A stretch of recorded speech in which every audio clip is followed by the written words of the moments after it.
Junior KGA, Balika CDLA. I am 4 years old.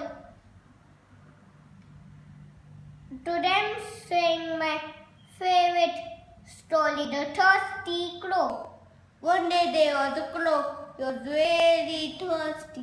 He was looking for the water here and there, but he can't saw any water around. After some time, he saw a pot.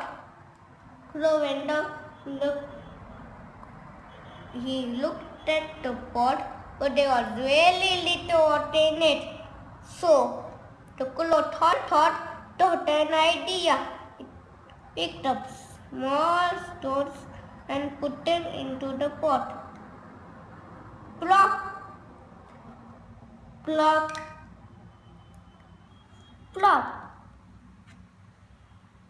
The stones went down and the water came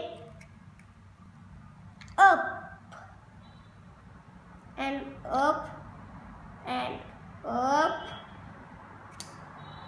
and the crow drank the water and flew away happily.